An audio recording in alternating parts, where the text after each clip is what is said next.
Good morning, everybody. Firstly, humble apologies for our IT glitches this morning, guys. So sorry. But thank you so much for joining us. It is really exciting.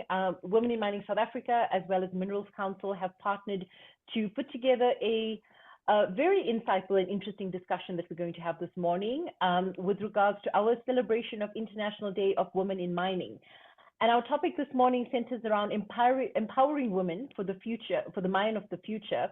And I think this is probably a conversation we could have for hours and hours and hours. So we're going to try and condense it as best as possible for today's discussion. But let's kick off with Dr. Balfour, who's going to give us an introduction into this and some insights into what our purpose of today's discussion is about. Doc? Thank you very much. Very good morning.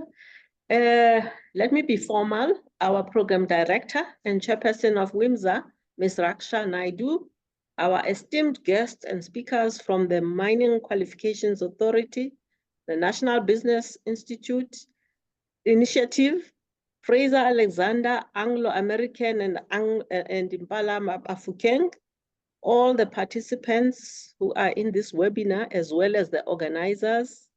Thank you very much for being here today. I would like to welcome you on behalf of Minerals Council South Africa, as well as WiMSA, as we are co-hosting this event. As the program director has said, my task is to expound on the purpose and just an overview of the webinar. International Day of Women in Mining is celebrated on the 15th of June, and it was launched by the International Women in Mining in 2022. And it's an annual global campaign that honors the achievements of all who identify as women and the advancement of inclusion in mining. It represents our continuous commitment to working collaboratively for gender equity in the sector. When this initiative was set out, there were two primary objectives for this day. The first was to be a campaign that gathers actionable initiatives, creates global networks, and generates relevant and trustworthy data, working towards a more sustainable, diverse, and inclusive mining industry. The second objective was to celebrate the women who were, the women who are, and then the women who will be in mining, with a yearly global celebration on the 15th of June. The day provides the opportunity to focus on gender equality actions, as well as to continue to promote a more inclusive sector worldwide. South Africa is actually quite proud that we were one of the 82 countries that celebrated the inaugural International Day of Women in Mining. And this year's global theme is I am mining and I belong. We, however, together with WiMSA, have decided that our theme will be empowering women for the mine of the future. So we are very much focused on the future. The purpose of this webinar is to celebrate International Day of Women in Mining and to address the imperative of empowering women for the evolving landscape of the mining industry. The webinar aims to provide valuable insights into the skills, the knowledge, strategies needed for women to thrive in the future of mining, especially given the evolving landscape. The modernization of mining methods, the automation and new technologies are really paving the way for greater participation of women in the sector. This is evident as the percentage of women in commodities such as gold and platinum, which are our older and more physically demanding commodities, is lower than in others which are more modernized. And I can illustrate this to you. According to the DMRE data, women accounted for 16% of the total employees in the industry last year, which is 2023. This figure, though, for gold and platinum is 13%, whilst manganese had 20%, being women, followed by chrome, 19%. And I think this already shows you the shift that is occurring from the traditional older, commodities to the newer ones, where the newer ones are finding it far easier to accommodate women. And with the evolution of critical minerals and more modernization in mining, definitely our future as women is very bright. Women have already shown their superior abilities in handling machinery. With our calm temperament and low appetite for risk, women drivers, for instance, have made a mark as reliable and safe drivers. And this is just one example of how we can fit in and be included for our own capabilities. If I may just draw on some of the stated purposes of the International Day of Women in Mining that I mentioned earlier, and those are to drive actionable initiatives while generating reliable data that will assist in monitoring progress. I would just like to draw on some of those in terms of what we have done. On actionable initiatives, the Minerals Council Women in Mining program is particularly proud of the work done by our members on improving the physical environment and provision of PPE for women. You would say, in the bigger scheme of things, when women are worried about career progression, sexual harassment, and all of these others, these are very basic needs. But actually, if you look at it, just like you have Maslow's hierarchy of needs, you need to provide the basics. Those basic needs must be met before women can appreciate the higher ones, which I have mentioned, around career progression and all of those. So hence it is that women will still complain about their basic needs, even when they are met in 96.9% of cases. We actually conducted a study as Minerals Council in 2022, assessing how our foundational measures, the 7 foundational measures, which are our strategy on women in mining, are being met. And on this, which is the physical environment, PPE in particular, 96.9%, was met. But still, if you talk to women, PPE always comes in. And I say it's because it is a basic need, and it has to be satisfied.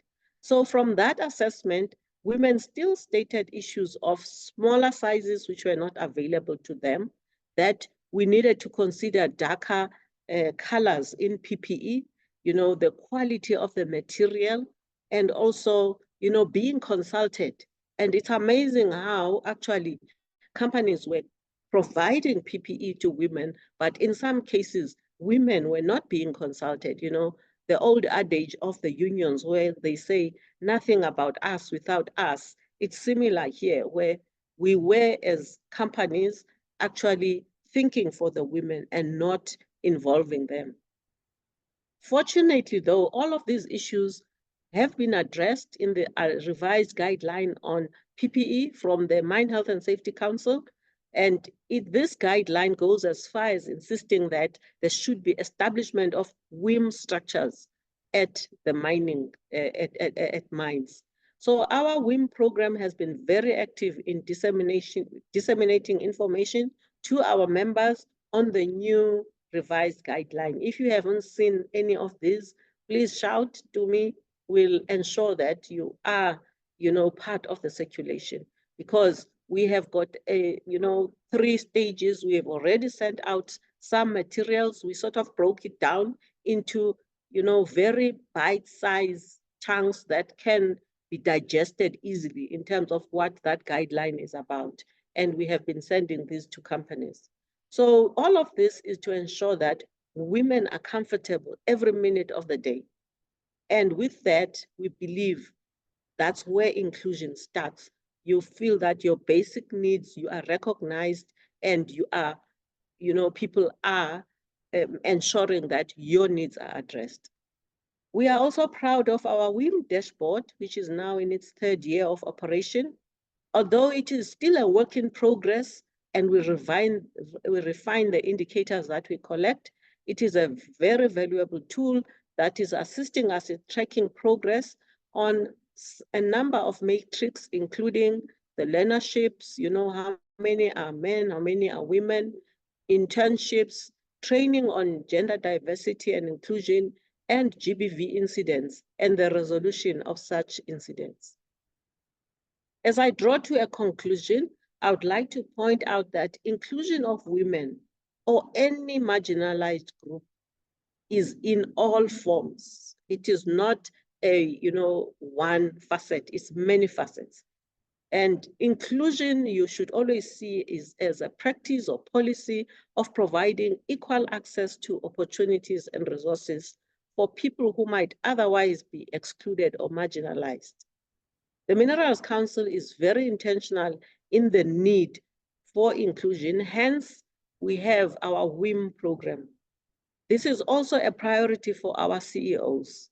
And just this month of July, our CEO Zero Harm Forum, which is on health and safety and meets quarterly, this last meeting was dedicated to women in mining and the challenges and progress that's being made on women in mining, especially on safety and health.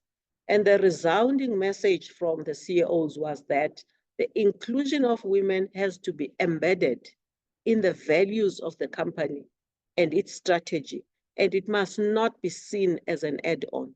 And I think that was great to hear from the leaders that we have. And I can assure you that there is a lot of support for women in mining, and the achievements that we are making are being celebrated.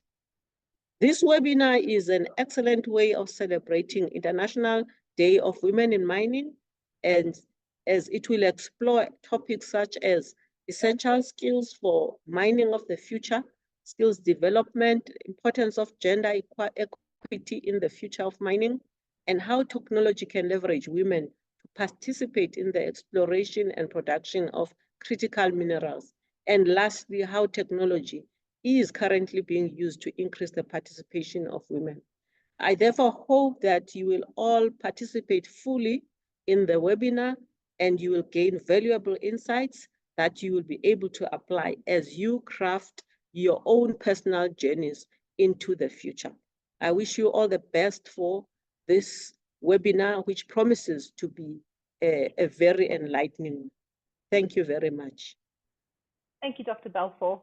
I think you've summarized this very nicely. And I think that, there's a lot of very basic things that are required in order for us to get right as we move forward. But over and above that, there's a lot of work that we have to do. And as we do it together, and as we come together in these conversations, one hopes we're able to achieve it a lot more seamlessly as we navigate ourselves into the future. So I think that kicks us off very nicely to get into our panel discussion this morning. And I have with me today some very, very esteemed members of industry. So we've got Ms. 𝗓𝗏𝗄, who is the executive head of human resources at Fraser Alexander. We have Dr. 𝗡𝗶𝗰𝗸𝗀𝗀𝗀, I'm going to say that so wrong, 𝗡𝗶𝗰𝗀𝗀𝗀𝗀, and forgive me, Dr. 𝗡𝗶𝗰𝗀𝗀𝗀, from Mining Qualifications Authority. Vanessa Naidoo, who is the head of social impact from Anglo American. Ms. Gu McLaren, who is from the National Business Initiative. Ms. Nelly Mashaba, Skills and Development Research Manager from Mining Qualifications Authority. And we do have Ms. 𝗓𝗂𝗏𝗀𝗀𝗀𝗀𝗀, who is acting Supervisor, who's unfortunately not on here today. So unfortunately, we will kick off without her, but if she does join, we will bring her into the conversation. Morning, everybody, and thank you so much for making the time to join us. I think we really appreciate that. So let's get into it. Vanessa, if I can start with you. I think Dr. Balfour's listed some of the very basic things that I think we all know and we've all spoken about multiple times, such as the PPE that we've got to get right as we move forward. But from your previous experience as former head of learning and talent at Anglo, what are some of the critical strategies that we need to scale up at an industry level in order to build the talent pipeline of women to start with?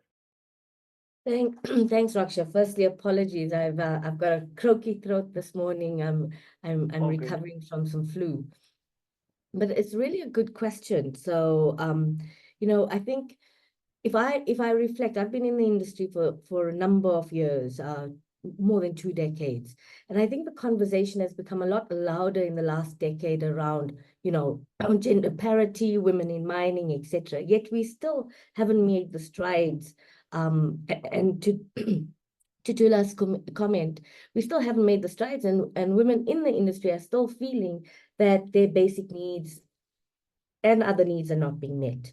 So I think the first start would be, as said, you have to get those foundations right. You have to make sure that those basic needs around a conducive environment, your working requirements are met as women, right? But if you think about critical skills and how do you actually raise that with women, what are some of those? You have to take quite a holistic approach. So what we are noticing in the last decade is that women are coming into the mining sector, not necessarily as pure miners and operators, but across the value chain. So we have to give recognition to that. And often when we find women in their middle career and senior careers, they are pivoting from other sectors. So this ability to have transferable skills coming into the sector must be recognized, right? And I think that we have to open our minds on how we can make mining, firstly, the sector attractive, and secondly, raise awareness of the careers in the mining sector across the value chain to women. And we're a sector that comes with a lot of perceptions, a lot of negativity around what it is, and raising that awareness is really important. So I'm really appreciative of the work that WiMSA is doing together with the Minerals Council to raise that awareness. So I think that's the first part. It's really, how do we think about those strategies, and it's not a silver bullet. It needs to be very intentional, very orchestrated, really receptive to feedback, to be able to adjust as we move along. Because each of the sectors and each of the localities around mining has their nuances. So we have to recognize those as well. And that's the role of leadership. So attracting women for me is really a critical strategy that needs to be thought through. And when they enter the mining sector, are we then thinking quite intentionally around professional growth and advancement? Are we intentional about the variety of work? So how do we retain our women? And that needs to be thought through from a strategy perspective as well. So I'm not saying, we've done quite a lot of work as the industry to really drive women and advance women. So if I look at most of us, all of us in the sector are quite intentional about bringing young talent into our pipelines through our learnership programs, our graduate programs, and we've got good representation there. We've done huge leaps and bounds in that, in doing that. But what we're not doing is retaining women in the sector. And we need to recognize that. We need to understand why it's happening. What are the drivers and levers for women leaving? Is it because they're not intellectually stimulated? Is it because of advancement? There's a multitude of factors, and your strategies need to be built around that. And I think the last thing I want to say around strategies is we really need, leadership has to be really intentional around sponsorship and mentorship of women. And I know WiMSA is doing a huge amount of work in this space, particularly around mentorship. These, we talk quite loosely around networks and the ability to leverage networks, but there's an intentionality around that. So mentorship is quite critical, but sponsorship is even more important. And there's a difference between sponsorship and mentorship. So the strategies around sponsorship it needs to be linked around if you are women in the sector, what are your ambitions? Where do you want to go to? Are you making that very clear to your HR personnel, to your sponsors and mentors? And what is it that you are taking in your own hands to drive that? So sponsorship is about really having someone, raise your profile when you're really not there. And do you do enough, or do we do enough as a sector to encourage that, particularly for women? So I think, Raksha, those are some of the early thinking that I have around it. They're really around leadership strategies more than anything else. But it also needs to be a space where I come back. I love that line that 𝗡𝗸𝗏 used, nothing about us without us. So how are we engaging with our women folk to really drive that they are part of these strategies and that they are appreciative of it, they support it, and they are providing feedback so that it can be tweaked and nuanced to meet their requirements. Let me pause there. 100%. I think, you know, the big thing that you've touched on that about the retention aspect, I think that's something that we all are seeing more and more as well. So I think if we then go back maybe a couple steps, Claire, from your perspective, are you struggling to actually find the right types of qualified women to bring into the industry? I mean, is that maybe one part of the situation? Are the women there? Yeah, absolutely, Raksha. And I think it's a very important question. And funny enough, I spent a bit of time this week looking at our Fraser-Alexander statistics around attracting women into the industry. And unfortunately, you know, apart from my lived experience, I don't actually have a baseline to compare it to. But if I look at graduates, right? So if we look at geotechnical and geological graduates, about 40% of the graduating classes are made up of women. Mining engineers a little bit below that, and other engineers also same sort of level, right? So not 50%, but we are getting much improved representation in our pipeline, right? If we look at our graduates, our learnerships, our artisans, all of the skill sets that we are bringing into our organization, our yes learners even, so matriculants straight out of school, largely those cohorts sit between 40 and 50%, right? At Fraser's last year, the people that we employed, 40% of them were women, right? So we are starting to see that improve. But if I go and look at the data of applicants, actual applicants, and I'm going to take the rest of Africa out of that data set, and I'm going to look at our South African applicants and our Latin American applicants, because we have some very real challenges in places like the DRC and Zambia and countries like Zimbabwe. But in South Africa and LATAM, generally between just over 40% again of our applicants are women. And I'm talking from general worker right up to senior leaders. So, it's just as an aside, it's actually quite heartbreaking. I'm looking at general worker adverts, and we've got 2,000 applicants for a general worker role. And, you know, a large number of those applicants are women. So the will to work in the mining industry exists, right? And if I go back to, as I said, my lived experience about 10 years ago, maybe even 12 years ago, when we started on this journey as women in mining South Africa, we certainly didn't see those sort of statistics. We would have seen a much lower group of or number of women who wanted to work in the industry. So, you know, Raksha, our challenges remain. We are still considered to be male dominated. There are safety concerns that women have around elements like gender-based violence, or just, you know, the levels of crime in various different operations, you know, whether or not the opportunities exist. And I think Vanessa touched on some of them and 𝗡𝗠𝗨 touched on them. But what we are seeing is that women want to work in our industry. And obviously we need to push that to the 60% if we're going to, you know, right the wrongs of the past. But certainly I think that we've done a very, very good job of helping people understand that this is an industry for women to work in, and that there are so many amazing opportunities and exciting, you know, well-paying opportunities for women to join our industry. And with that in mind, I just want to, and I know because maybe it's top of mind because we're busy planning for the Fraser-Alexander WiMSA career fair that we'll run later on in the year. But that's been a 6-year journey. For the last 6 years in partnership, we've run a career fair where we reach out to a couple of hundred young women and tell them about the opportunities that exist in the mining industry. And, you know, I think it's very important when we look to solutions that we continue to work in partnerships with Minerals Council, WiMSA, all of our mining companies that operate in the industry. And if each of us are actually actively engaging in these activities, we will continue to make our industry more attractive.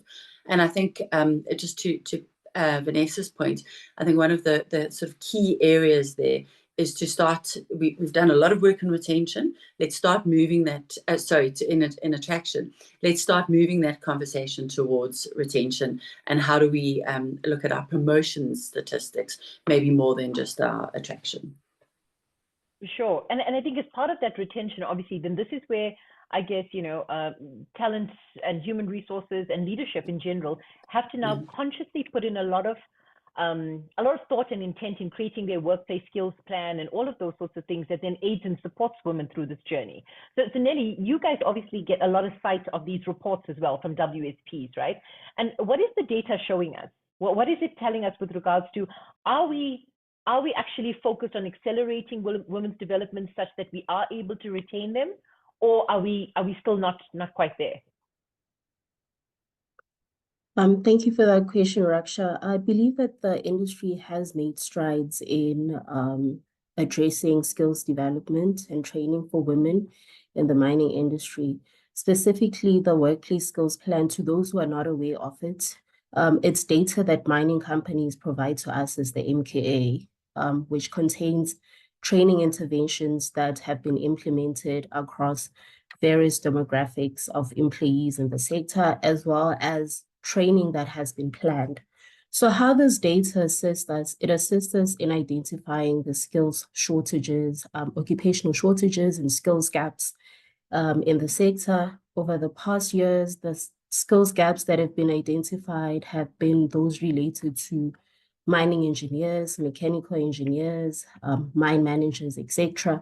And we have seen an increase in the number of training interventions implemented for these occupations, although improvements are required in enhancing and accelerating the amount of training interventions implemented for these occupations, because when you look at the past 5-year trends, they tend to be persistently reported as hard to fill vacancies.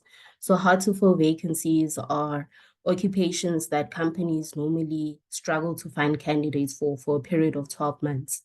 So in essence, the industry is making strides, but there are areas of improvement. And through this data, we can use it to streamline programs that can be specifically tailor-made for women in the industry.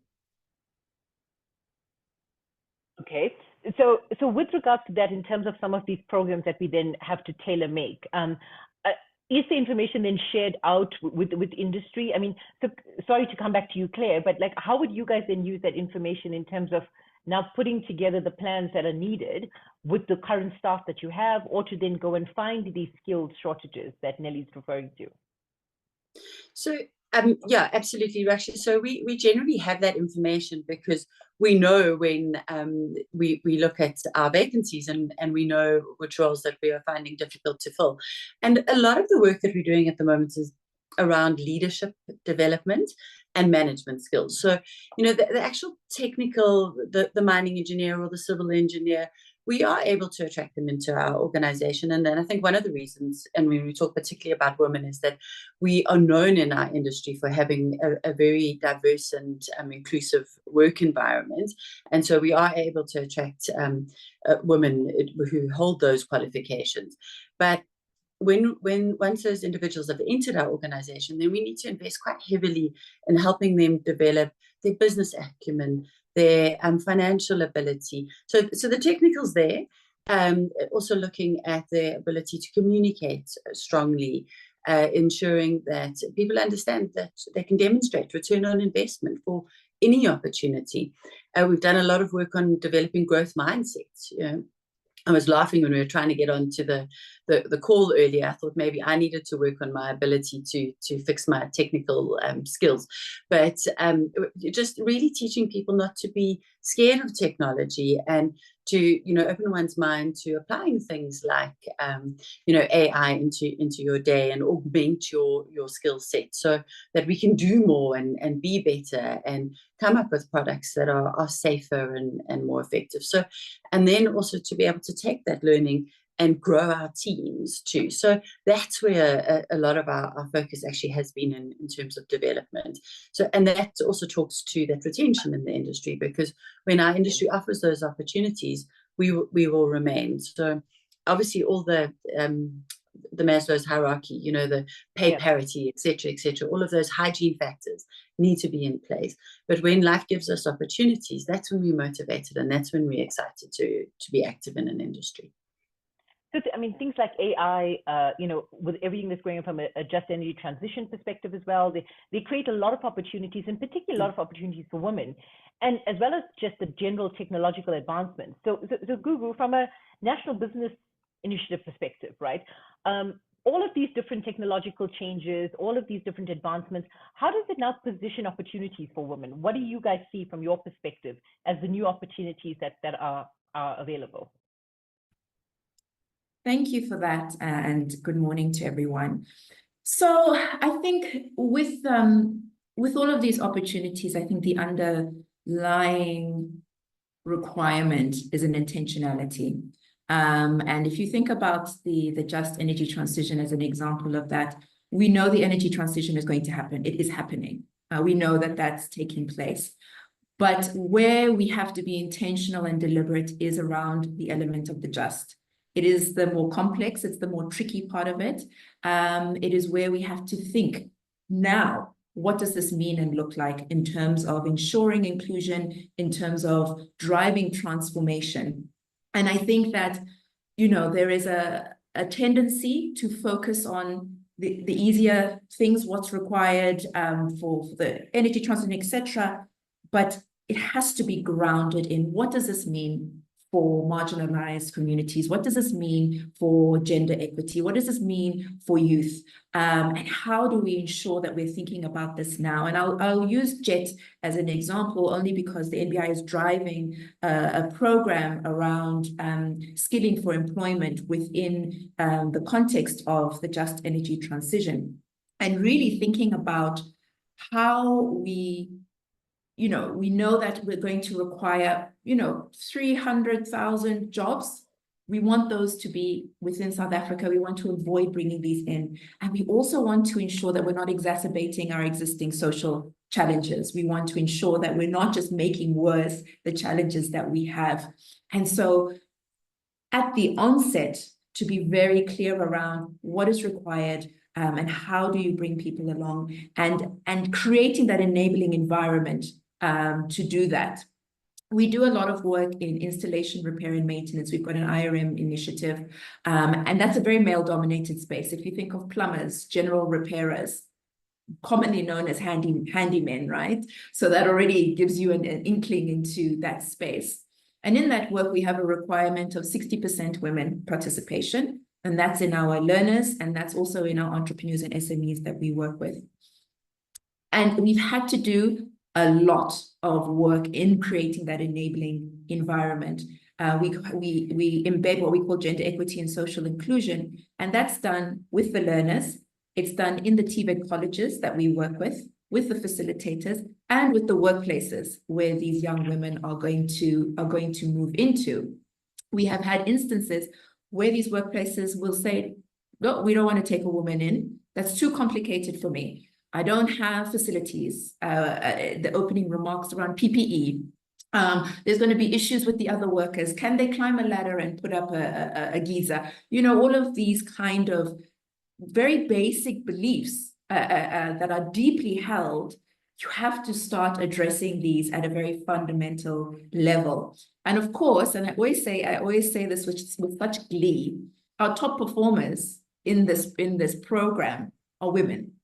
And they perform extremely well. And what we've seen emerge from this is young women who go on to be plumbers, be entrepreneurs, etc. So what we've talked about is very much there's a will, there's an ability, all of that we know.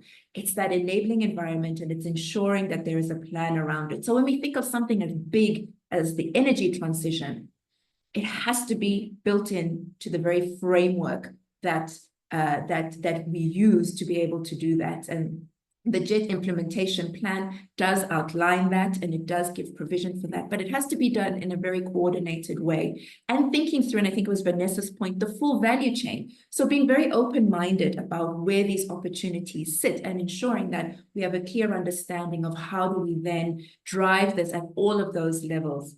And very briefly, I just want to share one of the insights that we gained from one of the working groups we've set up for this skilling for employment within JET, talking about, this, and I think Claire also spoke about it, business knowledge and business skills and all of those kind of things.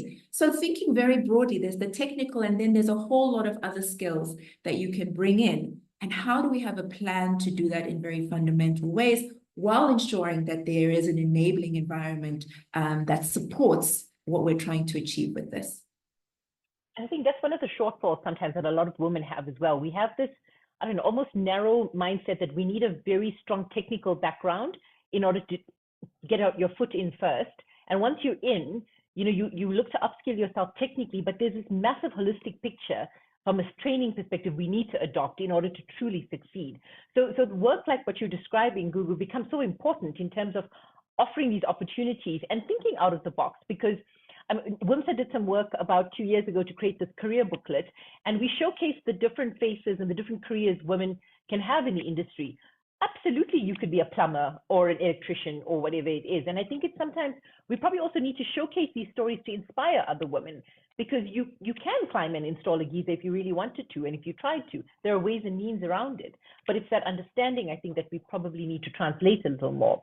Dr. 𝗡𝗶𝗰𝗸𝗀, are you still on here? I think he's hiding somewhere. There he is. Do you guys consider the gender lens when you guys are looking at funding and bursaries? How does that play a role? I mean, what type of bursaries get allocated to who, or does it matter, or what does that look like? Thank you very much for the question. I mean, it's exciting seated here listening to the kind of strides that have been made in the industry, in the sector. And your question, indeed, just last week, as a way of an example, I was addressing the Rock Engineers Symposium. And when I started my presentation, I actually said, can I, as an icebreaker, can I see in the room how many of the people who are here have been supported by MQA? Almost a third raised their hands. And number of people who were at the stalls as well as presenting, these are professional engineers, and these are ladies in the main.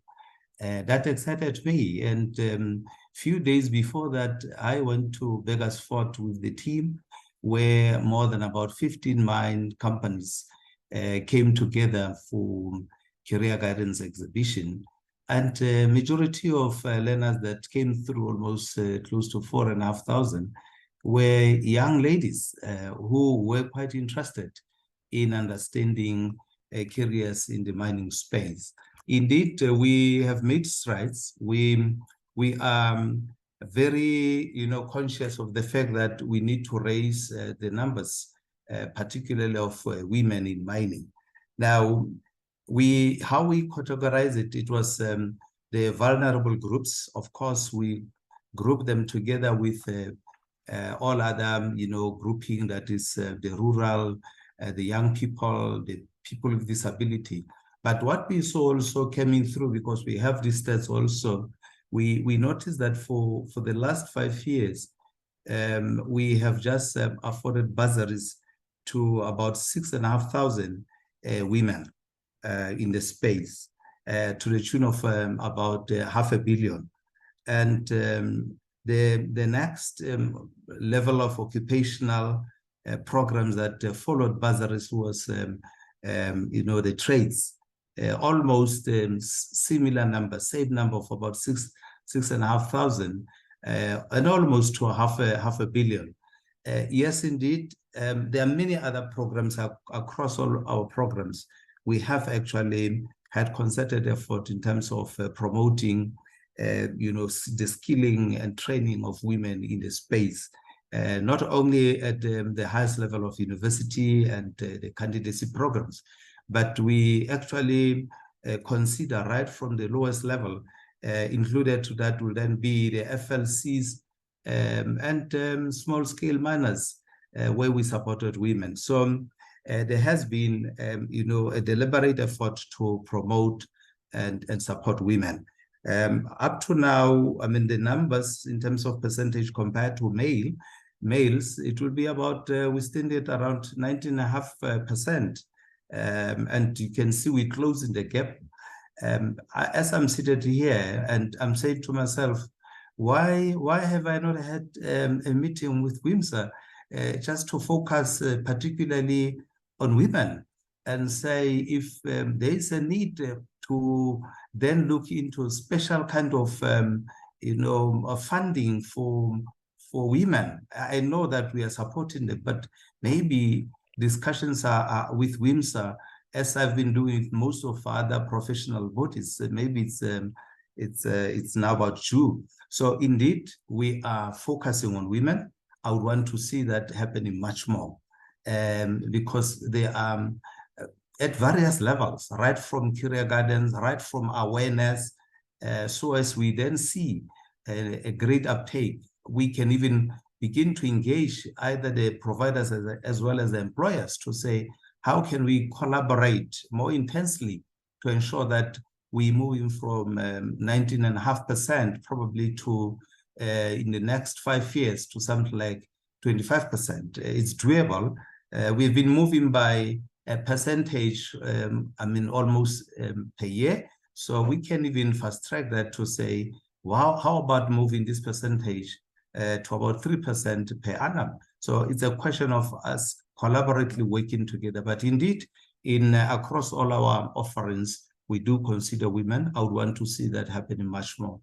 Thank you. We are very excited to chat to you one-on-one with regards to further collaboration and opportunities. And it's great to know that there is a big focus on it.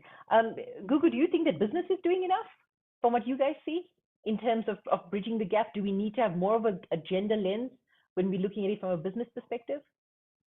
Yeah, I mean, and I think we all know the answer to that, don't we? I mean, if we look at the progress we've made, and in fact, when I was thinking through this conversation, I was reminded of the very first panel I ever spoke on straight out of university.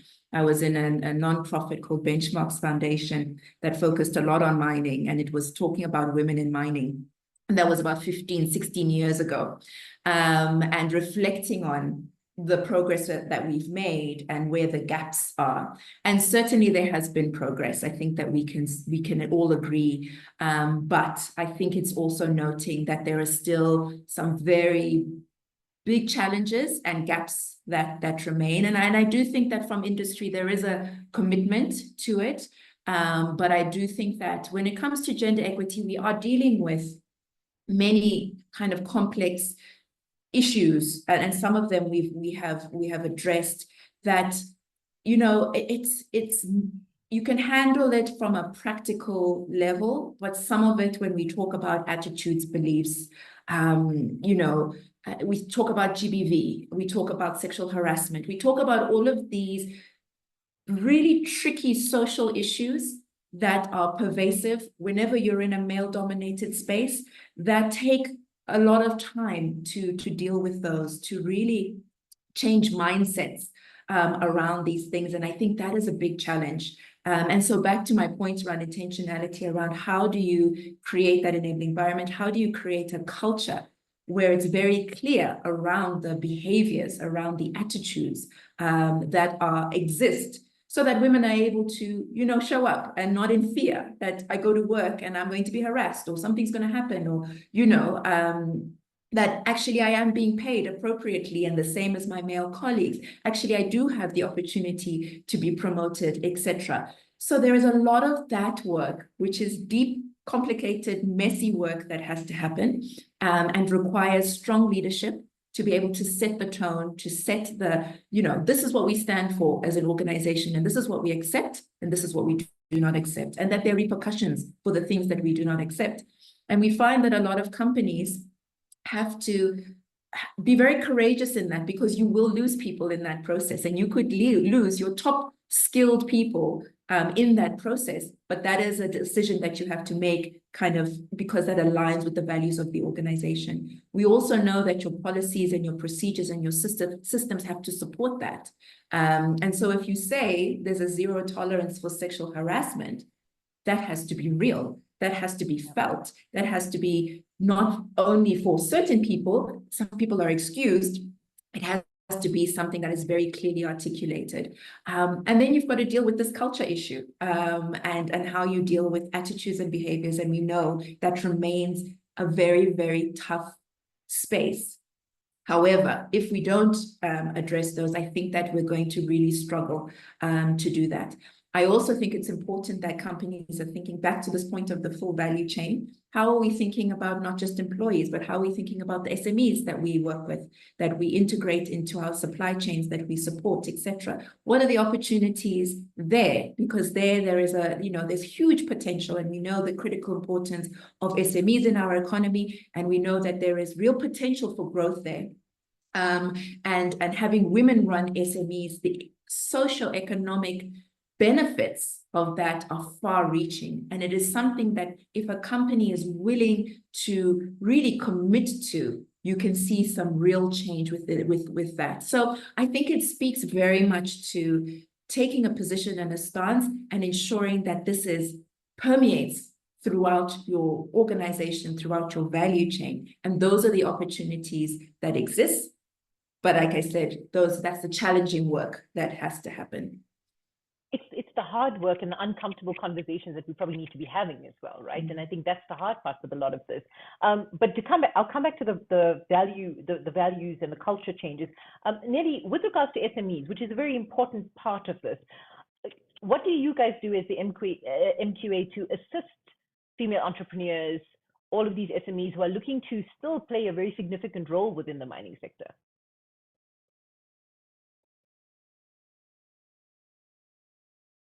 So the MPA has a program called the Small Scale Mining Initiative, where we support various individuals, which also include women, in starting up their businesses in mining. So we provide various skills development supports in terms of funding. We give them exposure to marketing materials and how they can market their programs, financial supports as well in terms of how they can implement various financial aspects into their businesses. So that's as far as small scale mining is concerned. But I also wanted to speak to a pertinent program as well, which is referred to the Management and Executive Development Program. So this initiative, it plays a role in providing the necessary management skills to enable women to progress into managerial positions. So it caters for middle managers who are currently managing or have the potential to manage or wish to enhance their management skills in order to become shift bosses, for example, mine overseers, team leaders. Moreover, it equips employees with career advancement opportunities in order for them to contribute to the transformation that the ladies have been referring to. Claire earlier on spoke to the need for us to be intentional in supporting the career advancement of women in the sector. So that's as far as our support is in terms of empowering women, and not just those who are currently employed within the sector, but also those who want to provide employment, because as we are aware, the labor market can do so much. So if we promote SMMEs, we are also promoting we also addressing the triple challenges that the country faces, the challenges of unemployment, inequality. As you're aware that if you're able to assist one woman, a woman is able to take care of not just their family, but the society as a whole. Okay, so there are, between the National Business Institute and the MQA, there's so many different programs that are available, right? And I think people have access to these programs, and perhaps we all have a duty to maybe share a lot more of this information out as well, so that people are aware. Vanessa, over and above these sorts of things, right? I mean, technology's got a major role to still continue to play. What is the female of the future? How does she best equip herself from a technology perspective, such that she's ready for her future?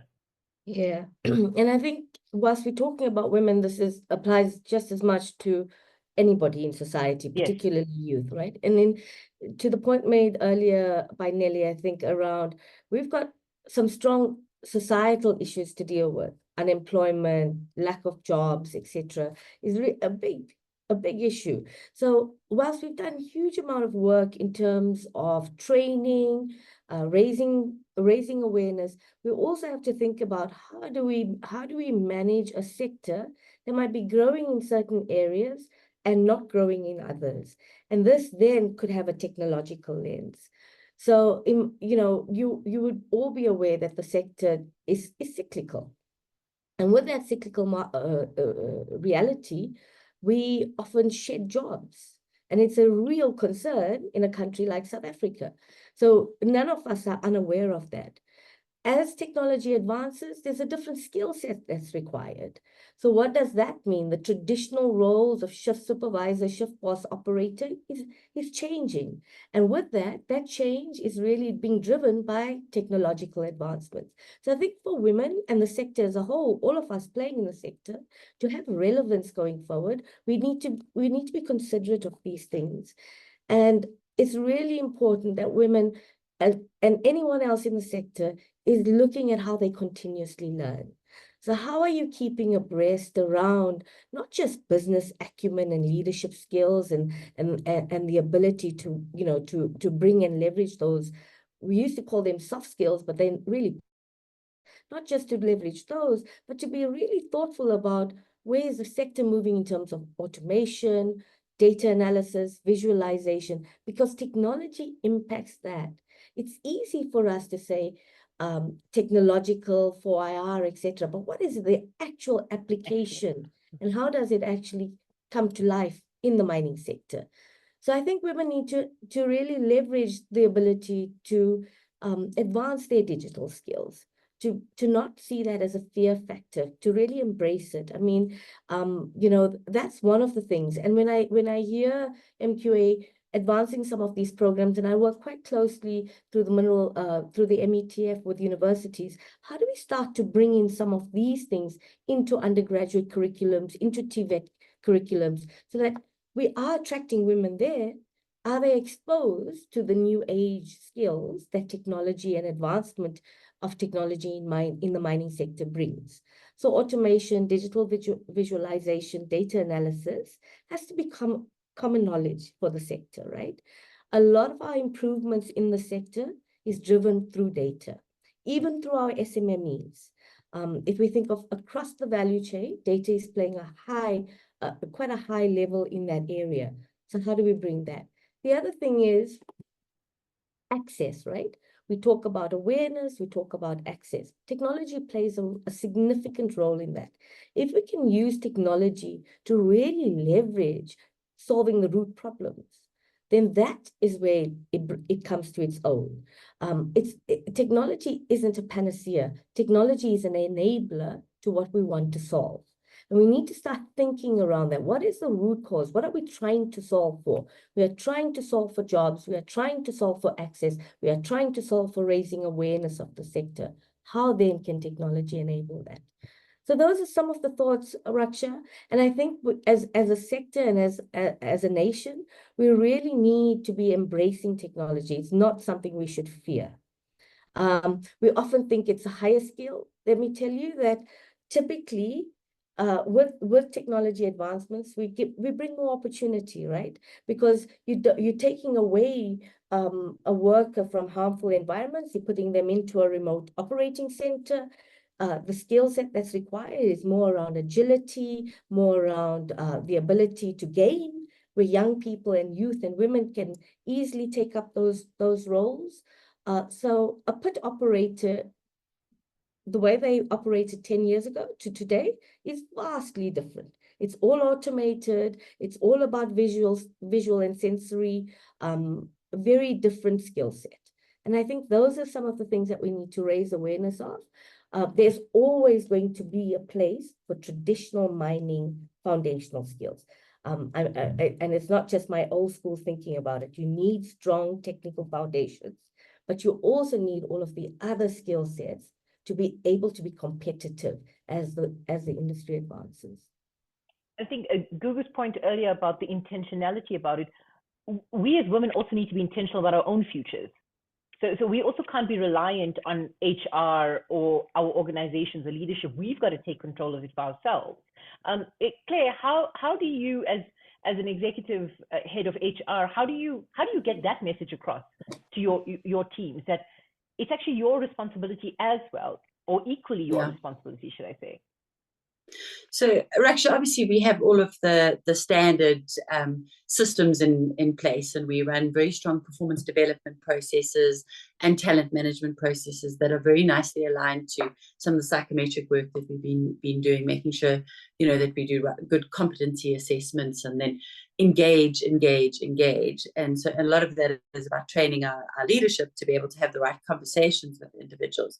And that's all in place, and it works very well. But I think just to Vanessa's point about, you know, that growth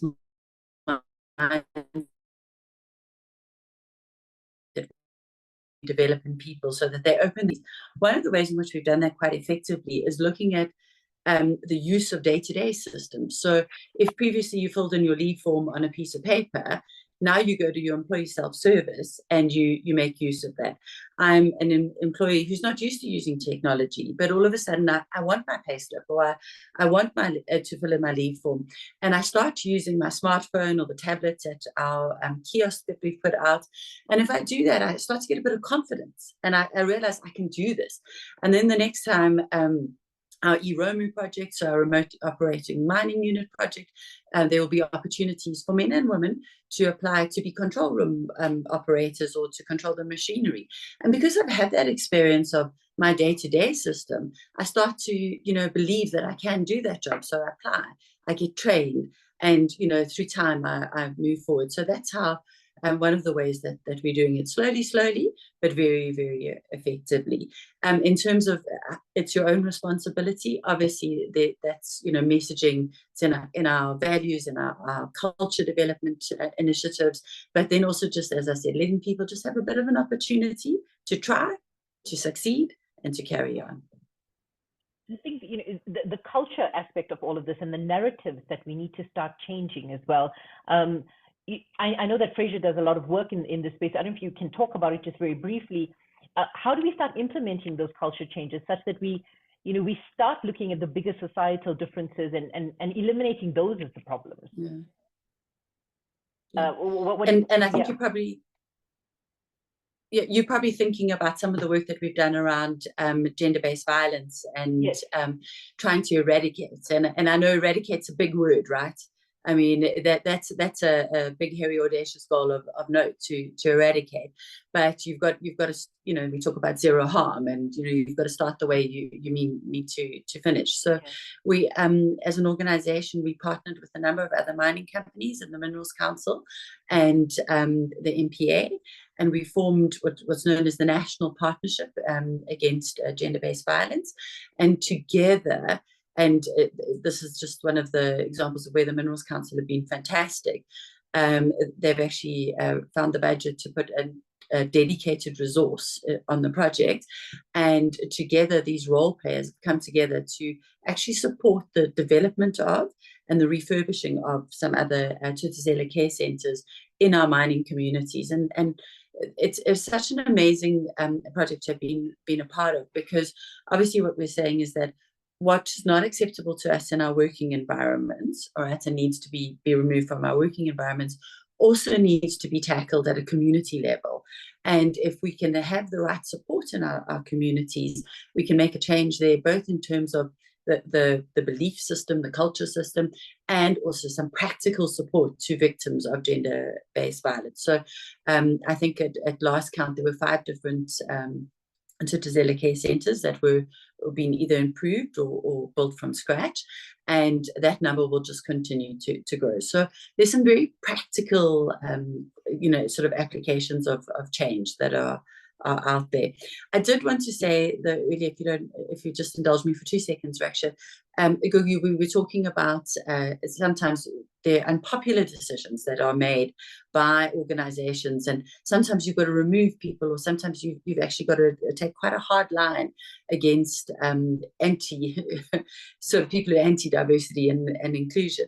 And I see it so differently. I see it as such an important part of our employee value proposition. I believe that the skills that we require as an organization to achieve our future, Fraser, and actually a lot of them belong to women or members of the LGBTQI+ community or various other different communities that we want to attract into our organization.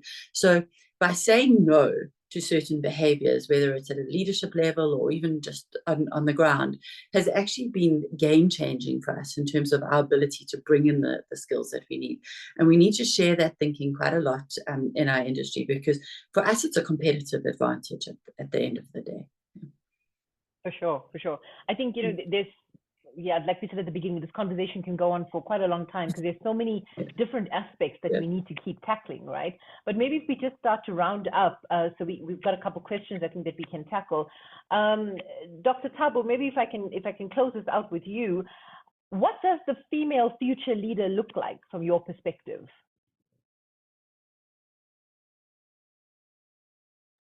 For me, from the training and skill development perspective, it will be a leader in the space who's well-equipped, capacitated, a person who understands what the makeup of the sector as a whole.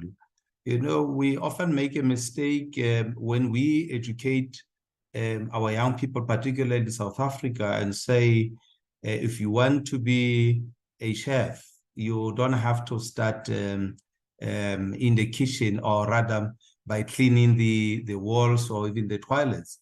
Then at the time when you become a manager, you don't actually understand the experiences that a person goes through when that person is a cleaner. But if you have at least been there in terms of exposure, you now understand. You can even begin to make determination of, the working space, the time, the needs. I mean, you have been speaking of the occupational attire, safety apparel for people. You would not really understand if you started right at the echelon. So as much as we can, let's try and expose our future women leaders in the space to most of the aspects in the mining space, so as they then know what people are going through for them to become the best managers or the great leaders in the space, because they'll then be visionary. They'll quickly understand the human element. We can have all the technology and all kinds of resources that we have, but if you do not understand the workforce, what the workforce is going through, you will surely fail as a leader. So we want very great leaders who understand the human element in the working space, but also is well equipped in terms of the technological know-how, as well as the strategies and operational issues that must be dealt with from day to day. And we want a leader who would, of course, continuously be evolving in terms of continuous learning, so as the leader takes along the people and encourages the people to really follow her as an example leader. So this is what I'm looking forward to. And I'm actually excited that I started to see this happening. I mean, some of our graduates addressing the mining in Durban as young as they were, articulating issues of the sector so well. So I was really encouraged, and I continuously see that, and we need to continuously develop, not only at the top, but right from the bottom, and ensure that we have a full complement of a leader. Thank you. 100%. Thank you very much. I think this also ties in very nicely to a question that we've got here. So if anyone is listening and you do want to share a question, please pop it into the chat box. The first one here is from an anonymous attendee who says, how can we as organizations implement sponsorship of women? The mentoring part is easy, but how do we kick off the sponsoring part especially where we find that in some cases, some of the senior female leaders are not at all positive or open to offering themselves to pulling up other females. Yeah, I mean, I think this is it's a very complicated one. This is a very difficult one, and unfortunately, some of our biggest enemies or biggest challenges that we as women have in this industry come from some of our fellow females. Who'd like to tackle that one? Sorry, go ahead. Go ahead, 𝗧𝗪𝗏. Now, if I may, Yes. we actually foresaw that and begin to develop a special intervention, call it mentoring and coaching, which of course is well supported right from industry, to say if we are not able to get a mentor, a coach within a workspace, we will then fund and have a program of a mentor and a coach coming from outside industry. I know that most of the employers would want really to make use of their own people. That is granted. But if there are some challenges, we are willing as MQA to also say how best can we then assist these up-and-coming managers. I mean, Nelly spoke of the MEDP program. It's one of the programs where we want to see people growing as leaders, executives, but not even stopping there. How then do we then say, no, you need to also become an SMME and ultimately have your own kind of a company where you'll grow all other leaders. So this is kind of a collaborative effort. We are willing to engage on issues such as those because we are aware of the kind of the human element of other women or even other employers who are not willing really to expose young and upcoming leaders. Perfect, thank you. Vanessa, do you want to add on to that? Yeah, just a comment. I think it's a really good question. I think we're doing a lot of work around mentorship, coaching, exposure on the job. Sponsorship in my mind is slightly different. So when I think about Nelly's statistics to say, you know, when we get the WSP report as the MQA, and we can see you've got hard to fill roles, which we consider as critical skills. I think as leaders, we need to recognize that and then take complete ownership on how are we going to find those individuals that we will sponsor into those hard to fill spaces. So you close the gap. My intent, I think we have to bring a huge amount of intentionality. The pipelines are there, the training methods are there. It's what is it that's stopping us from actually just taking the chance on potential, on giving someone the opportunity. There's something there that's tricky for me. What's stopping that? And I think that's the piece. But coming back around sponsorship, you know, if I reflect over my career, most of my sponsors, not my mentors, not my coaches, most of my sponsors have been white male.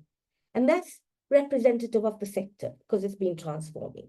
So I think as women, we need to take a hard look at ourselves, right? And say, how are we being very effective to sponsor people?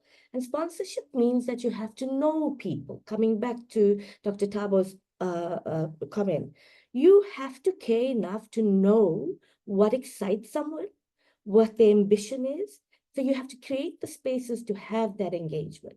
And that's part of sponsorship. The other thing about sponsorship is it's two ways, right? Sponsorship is about you learning about somebody else, you caring enough about the other, and also testing your own paradigms and perceptions and perhaps misplaced and misjudged perspectives around things. So it's a wonderful learning opportunity, but it has one purpose. How are you advancing someone to meet their expectation and ambition? That's sponsorship. So I think, for me, there must be intentionality on it, and it needs to be driven at the boardroom and all levels of management.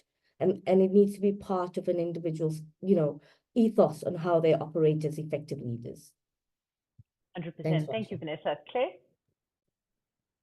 Thanks. I just wanted to add, Raksha, that learning often takes place when you are working on an exciting and interesting project or a new opportunity within your current role, right? And that's where sponsorship lives and breathes, is And we can't do it all ourselves, right? And in order to have an exponential sort of impact, we need to give those opportunities to in this case, women around us, but to other people in your organization. And so just keep your ears open.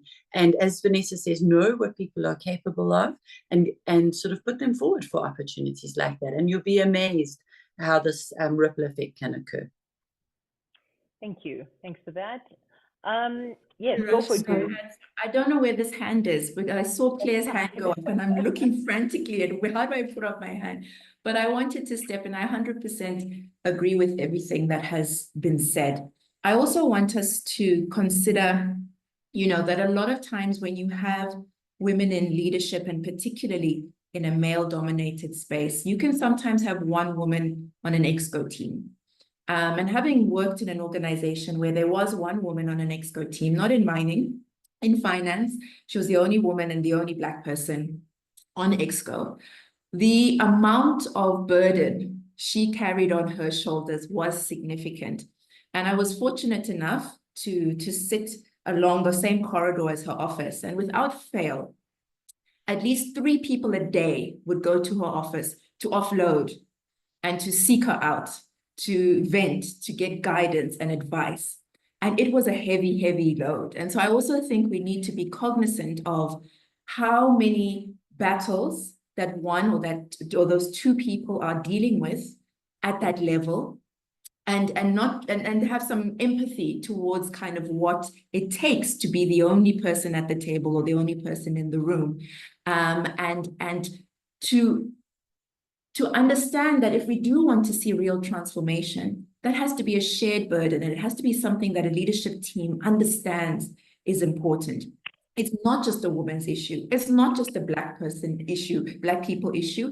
It is something that we are all going to drive. And so when it speaks to Vanessa's sponsorship of white men, yes, that's absolutely right. It should be like that, as well as for women to do what they're able to do once they get to that level, but also with the understanding that we don't know the extent of the battles that are being fought on a daily basis when you are that 1, 2, or 3 in a room. So I just wanted to also note that. Thank you. Thank you, Gugu. I do have a couch in my office that people come and offload on as well. So I feel you on that one for sure. Juliana's asked a question of Yes, sorry, Nelly. Sorry, Raksha. Can I please come in there as well? Go for it. Go for it. Okay, on that topic of sponsorship, I strongly believe that strategic connections have to be formed, and this could be a starting point. Earlier on, Dr. 𝗓𝗵𝗯𝘀𝘀𝘀 spoke of the fact that the MKA has a mentorship program, for example, and we're aware that WiMSA also has one. So these connections can set a pivotal platform in order to enable women to be exposed to opportunities that exist. And access to information is key, for example. The MKA has a vast amount of opportunities that can be provided to women, but some people might not have exposure to that information. And through such platforms, these platforms can be a building ground to enable people to be exposed to such opportunities, because opportunities do exist and we want to reach as many people as we can in order to strengthen and accelerate the representation of females in the sector. 100%. Thank you very much, Nelly. This next question is actually for you. Juliana wants to understand how can she get involved in volunteer work and programs for women, as you had mentioned. I'm going to provide Juliana with my contact details, and Okay. I will share the list of programs that we support as the MKA. Perfect. Thank you so much. We have another anonymous attendee who's asked, for women in mining development, some organizations are not including female contractors in their in-house programs.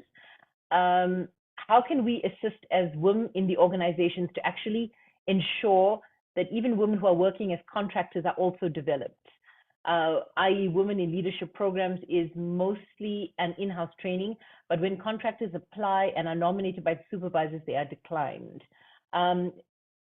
Yeah, anybody? Gugu, I think maybe you had mentioned something briefly about this as well. from a SME's perspective, and does it apply to contractors that you guys have dealt with as well? Thank you for that question. Yeah, I think that again, it speaks to kind of what is the organization's stance and position on that. And I definitely feel that if it's not taking place, it should be something that is raised and put on the table. I think for organizations that have a culture of innovation, of engagement with employees, these ideas and these opportunities to give input are absolutely critical. But you do find that when it comes to these things, there's a very narrow view of how things work. Who do we engage with? We've always done it like this.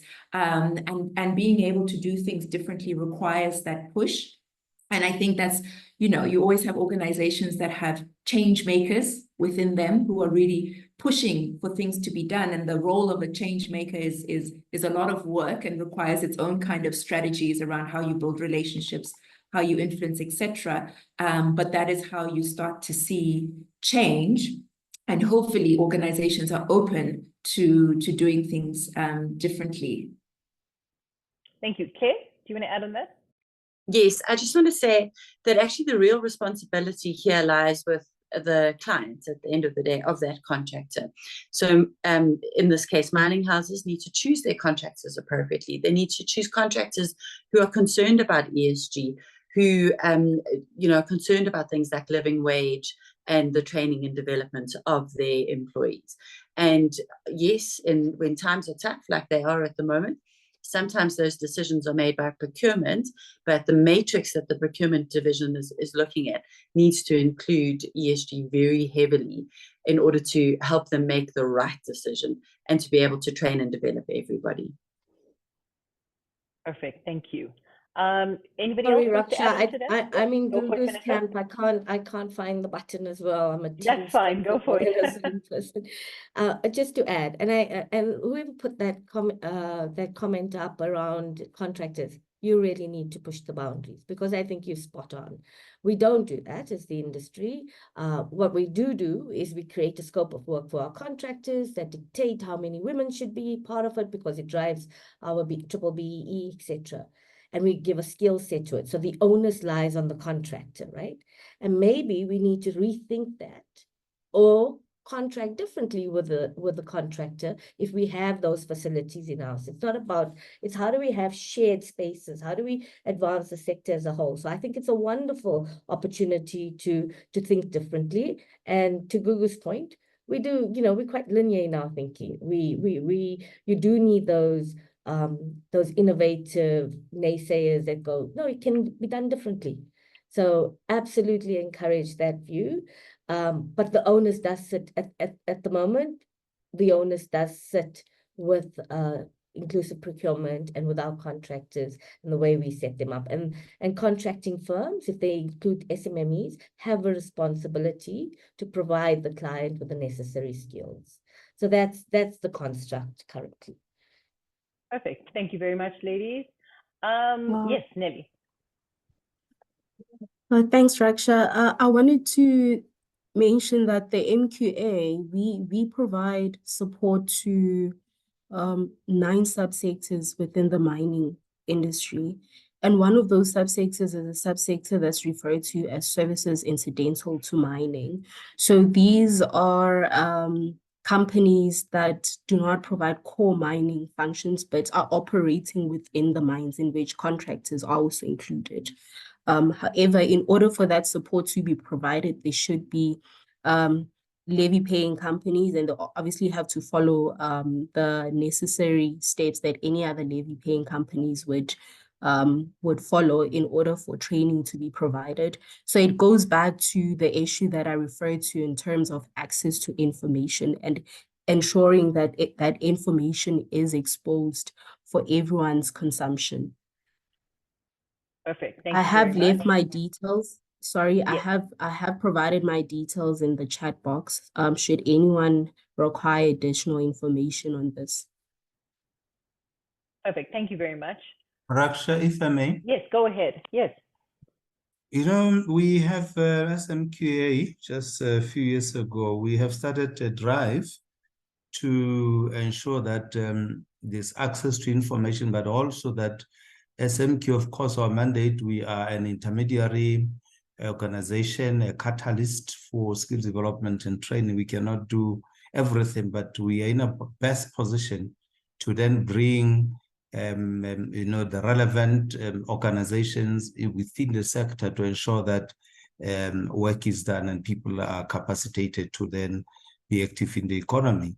One of the drive has been all public entities within the Department of Mineral Resources and Energy. We have been calling them, we have a forum to say, how can we provide end-to-end service, to the beneficiaries? We are here for skills development, diamond and trade, we are there for something else, MinTech and so forth. We call all of them. Geoscience, if people want to get into the space, can we then also come together and probably have a platform where we engage, so as we have a kind of a seamless kind of network in terms of provision of information and capacitating people. So we have also gone beyond that and engage even with 𝗧𝗵, DMRE, and we continue to also engage at the university level. We have seen so far about 11 vice chancellors at the highest level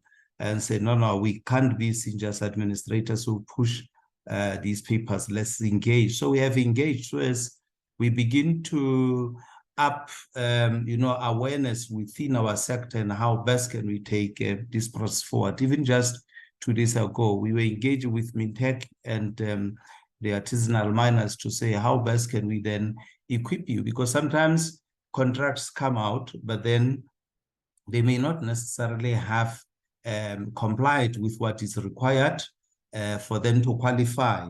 And they may not even have the necessary requisite skills and capacities. So we really need to come up with a way of saying, how then do we ensure that we capacitate whoever is entering the labor market in this space and ensure that they are successful once they start working. So this is what we are doing, and we'll continue really engaging with whoever within the space. Included to that is the professional bodies within the space to say, let's hold hands together and capacitate every worker in the space. Thanks. Perfect. Thank you very much. Neo has another question here. Being in the mining industry, I see a lot of educational and theoretical development focus for females. However, we need a bit more practical hands-on experience. How can we look at creating more opportunities for that? Would anyone like to tackle that one? Yeah. Maybe I'll go for it first. Oh, sorry, Dr. 𝗏𝗏, do you want to go for it? Yeah, look, we have made provision for kind of intervention. We call it internship, work experience, because we don't just want to leave people with theoretical knowledge.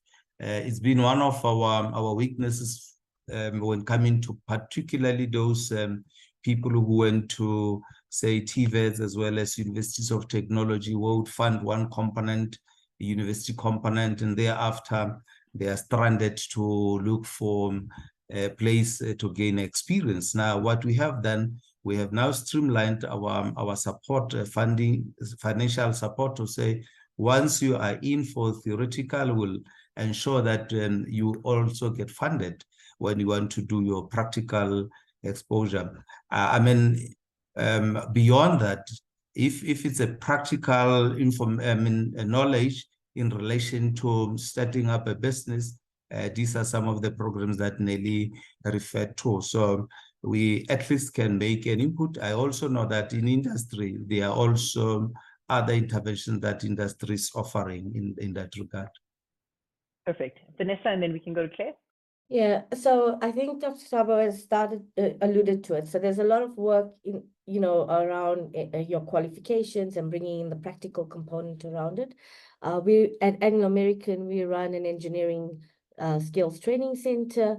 It's very aligned to QCTO requirements, which needs a practical component to it. And these are like your riggers and fitters, your boilermakers, etc. So there is the design of these programs as we evolve is very much around the practical skills. But I want to move away from just the entry-level roles. I think, Neo's question is quite interesting because we do develop people through our own continuous learning programs. Many of our organizations have e-learning platforms that allow you to have to advance your skills, but theoretically. The real crux of it is how do you apply it? So the opportunities, that sponsorship we spoke to get, a piece of a challenging project, to be able to have the flexibility to go and spend a couple of hours in a different department if that's your interest, has to be, that environment needs to be conducive. And we need to create those environments far more than we are today. So I think in my mind, you can only build your skill set, and you can only build your skills and acumen is through experience, through actually doing. So it's that balance between theoretical underpinnings and practical application. And we need to make spaces for that to happen throughout your career, not just at the entry level. Thank you. Claire? Thanks. And maybe just to add to what Vanessa was saying there, to make sure that those opportunities are international too, and for men and women alike. But I also just wanted to support Dr. 𝗂𝗶𝗿. So at Fraser's, we have over 100 graduates that work on a 2-year program with us. And that's a big cohort of our employee base. But it was made possible, and they're not all MQA graduates, but it was made possible by the grants that the MQA gives to graduates to pay their salaries for that period of time, and to support them. They are technical people, and they come from HR, finance, various different aspects of our business. But what becomes important is the time that those graduates spend with you in your organization. So we structured the program that they do move around, get a lot of exposure to different areas of our business. And at the end of those 2 years, they are then able to decide what it is they would want to do with their career. And what becomes important then is your ability to absorb the graduates. And we can't obviously absorb all of those graduates. In fact, our ratio is about 20% of the intake. But what is good is that 64% of those graduates that we absorbed last year were women. So just to keep remembering that there are wonderful opportunities for practical exposure. And from a business point of view, just make sure that the gender dynamic is right when you do actually take people on permanently after the graduate program. So thank you to everybody who's been involved in that. Perfect. Thank you, Claire. We've still got a couple more questions. Another anonymous attendee, have I asked this already? While the technical grounding is recognized as a fundamental in the mining industry, and the institutions to acquire these are well known, how and where can one go for technological advancements so as to be able to, I'm assuming from a future employment perspective. Vanessa, do you want to maybe touch on this because you spoke about it earlier?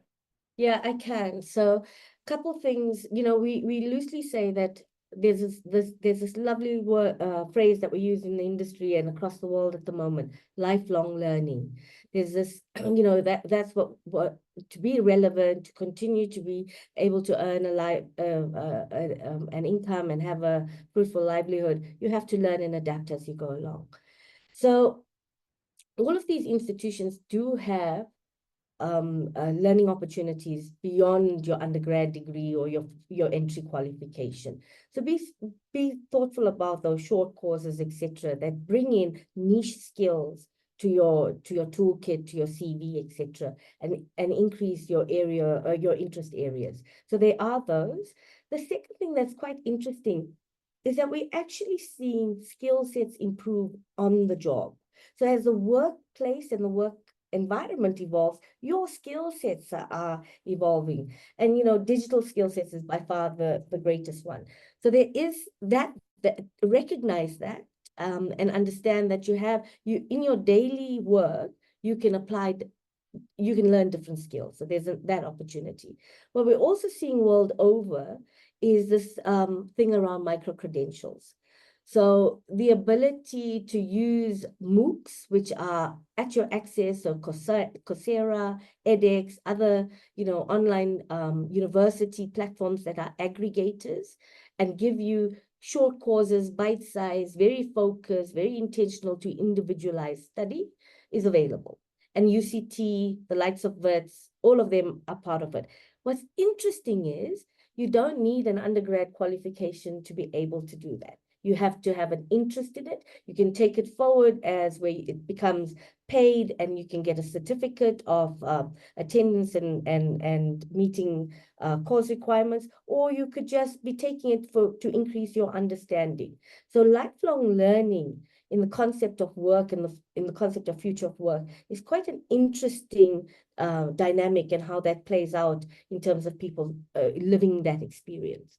So there's a lot there that can be said, but throughout, every year, if you haven't thought more intentionally about what is your own gaps in terms of your foundational skills and how you want to plug that gap, then you're missing out. 100%. Thank you so much. The next question is for the MQA team.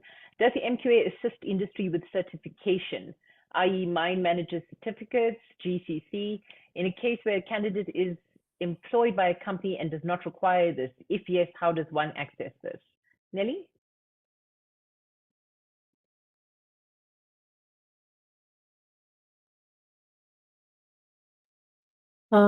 Yes. Oh, Doc, do you want to take that one? No, I thought let me take this one. Yes, sure. we do. There are segments of certificates that we issue to the sector, but then we equally then share part of some of the professional development candidacy programs with COSA as well as DMRE. When it comes to a particular candidacy program, we supporting those for people to qualify, but then the certification route then is the DMRE, and we also support the COSA related candidacy program certification.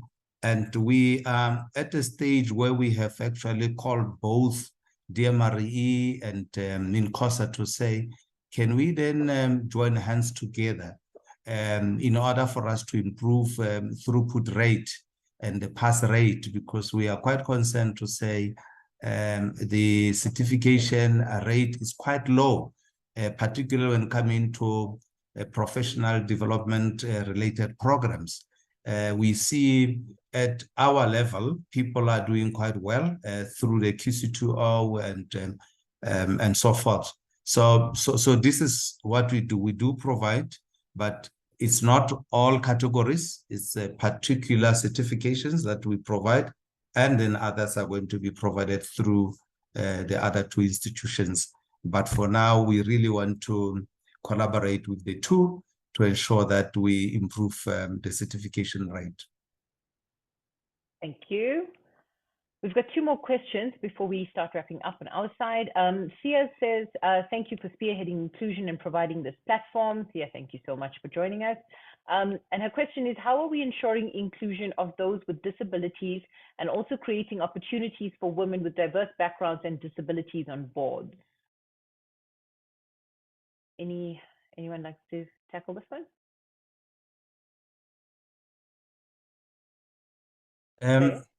If I may then, go ahead. As I said earlier on, in our when a question was raised about how then we promote gender, particularly a female in the sector, I said we include all vulnerable groups such as even people with disabilities. Yes, indeed, there will be certain categories of learning opportunity or careers that one can follow with or his disabilities. So we continue and we strive also to promote those through our learning interventions. And we are also saying, now that we enter in the era, or we have entered the era of digitization, automation, it's going to be even much easier for women and people with disability to then enter into those previously difficult kind of, professional careers where they either maybe because of a particular disability, one would not be able to operate. So with automation, things will even get much better, but we would still need to be saying from industry itself, what is it that industry requires? So we engage with the employers, we engage, of course, with everybody included, so that will be trade unions, because we also need to tread very carefully as we promote entrance of people of disability into the space, because we must ensure that they are also not endangered. But it looks like the future is quite bright when coming to digitization and automation. Thank you. Does anyone else want to add anything to that? Are we good? Okay, I think the last question was to full-time students requesting to be involved in programs. I think Nelly has shared her details already, and from a WiMSA perspective, I think we've shared the contact details as well. I don't think we have anything else, but thank you very much to everybody for joining our discussion today. I think it was incredibly insightful, and we had lots of really great questions as well that complemented this even better. And I think that this is one of these ongoing conversations and discussion points as well, in terms of how do we continuously work together and come together to collaborate and intentionally focus on our own futures as well. I hope that as we continue discussions in these spaces, and I think we've got a WiMSA symposium that's coming up, and we intend to have exactly these types of conversations on that forum. So please, if you want to be involved and you want to continue these things, please let us know and reach out to us as well. So thank you to my panelists. I really appreciate that. And we're going to just hand back to 𝗡𝗶𝗰 from Minerals Council as she starts rounding up. So thank you very much, everyone. Thank you, Raksha, and thank you to our speakers this morning. Wow, what a very, very insightful conversation. When we were planning this webinar, I knew we were going to have very deep conversations, very real conversations, but I did not anticipate the level and the depth and the detail in which we would be speaking this morning. So thank you to all of you on the panel, and thank you for your time.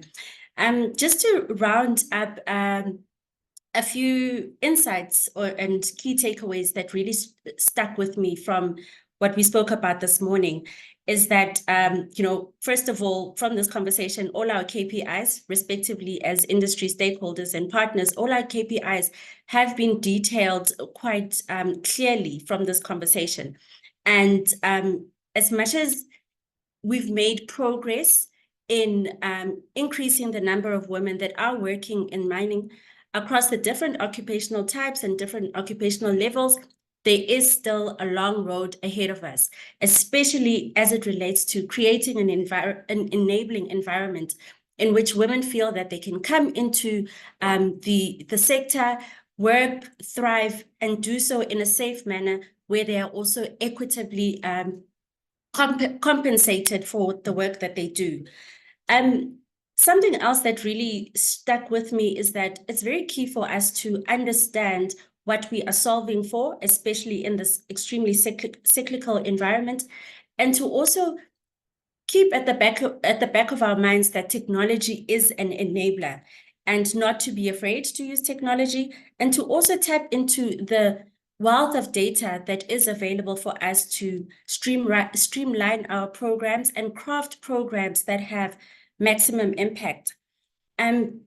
Something else that struck me from this conversation is the issue of attrition, the attrition of women in the mining sector. That really is something that we, I know from a Minerals Council perspective, need to really deep dive into and look at what other drivers, especially where with what Claire shared, that they have such a high level of applicants wanting to come into the mining sector. So that is something where we need to get a clearer view of what exactly is it that's going on that will inform the programs that we collectively, put in place to ensure that we push our transformation ideals forward. And I think finally, a word that has been repeated throughout this morning's conversation is intentionality. Being intentional, being deliberate, and not only from an industry perspective, not only from an employer perspective, but also from a personal level, to be really intentional about what is it that we are working towards, what is it that, and all the granular things that we can tackle bit by bit to get to the bigger picture or to the bigger culture change that we really want to see. And so I think from my side, I will also be extremely intentional in cultivating the relationships, cultivating the working relationships, and some of the programs that have been mentioned, cultivating relationships that we can drive those programs forward, and the working relationships to ensure that we do ultimately increase awareness of what is available and also increase access of what is available in order to shift the dial. And so with that being said, I would like to hand over to WiMSA Deputy Chairperson, Maria Combrink, for her to just take us through the WiMSA career booklet, which has been referenced in our conversation, and to just talk through what it's about, how can we support, and shed light on that. Thank you. Hi, Tumi. Thank you very much for the opportunity. I think after the very interesting conversations that we had today, what better opportunity for you while you're on this call to say, well, I would like to showcase my career and my day-to-day, and also to show what I'm capable of. What better way to do this than to be part of the WiMSA career booklet? In the booklet, we aim to showcase the different careers. So everything straight from your more technical orientated through all the way through to support careers within the mining industry. So if you think that you would like to be part of this, why not send us an email at info@wimsa.org.za to make sure that we can include you in our booklet. And these booklets are available in an electronic format on our WiMSA website. And when we go out to, as Claire said, with Fraser, to our career development, we take these booklets with us so we can showcase what we can do, not only as women in mining, but also as people with disabilities in mining, and also to bring back that breadth of capability to show that you are mining and you do belong. Thank you. Thanks for that, Maria. Ladies and gentlemen, we are, it is 11:47, and we have come to the end of our program. I would just like to give a special thanks to our panelists. Thank you for allowing us to pick your brain. Thank you for allowing us to tap into your experience, but also thank you for allowing us to draw from your passion that really came through, in the conversation that took place today. Thanks to, let me start with our panel facilitator, Raksha, who is the chairperson of Women in Mining South Africa. Thank you so much for, driving us today. I would like to thank also my lead, Dr. 𝗡𝗶𝗰𝗸𝗲, who unfortunately had to drop off for another engagement. And then to our esteemed panelists, to 𝗓𝗏𝗏𝗀𝗃, Executive Head of Human Resources at Fraser Alexander. Thank you so much, Claire, for making time today. It really is always such a pleasure to get insights from you, and also to work so closely with you, and to just, your passion is so palpable. So thank you. Thank you to Dr. 𝗡𝗶𝗰𝗸𝗀𝗀. Thank you for all the the KPIs that you highlighted, that we really need to work on going forward between WiMSA, between Women in Mining, at Minerals Council, and also between MQA. We will definitely take those conversations forward to drive our agenda forward. And then thank you to Gugu as well for coming through from NBI. You guys at NBI do such incredible work. I recently joined your webinar where you were launching your toolkit that looks at gender pay parity. And so, you know, we really appreciate the work that you are doing, and also looking forward to a closer collaboration again as we, you know, endeavor to move the dial forward on transformation. Thank you to Nelly as well for your time today, for your insights. And thank you for always being willing to collaborate with the Minerals Council and, you know, to share the work that you do and the data that you also collect. And again, I will repeat it, we will definitely take these, you know, this working relationship forward. And to Maria as well for sharing on the WiMSA career booklet. And I'd also just like to thank the attendees today for taking time out to come and listen to our conversation, and also for the really, really quality questions that were asked today. I think we are going to, yeah, there's a lot that we are going to achieve. I apologize, Vanessa, I think I did not thank you. Please accept my most humble apologies. Thank you so much to you. I really apologize for that. Thank you so much. You know, it's always such a pleasure that we can call on you, that we can pick your brain, you know, and you can share, you know, such your wealth of knowledge from your experiences. And it really is appreciated that your insights also help us to streamline our direction, you know, and to course correct where necessary in our programs and our initiatives. So thank you very much. Ladies and gentlemen, from my end. Sorry. Before you disappear, we've got 2 hands up. I don't know if you've got time to maybe just check if they do have questions, maybe, while we still got some of our panelists on. Apologies, I don't know who the hands are from. So it's Portia and Gerard. I don't know if you can maybe just pop your questions in the chat box, guys, and we will try to answer them.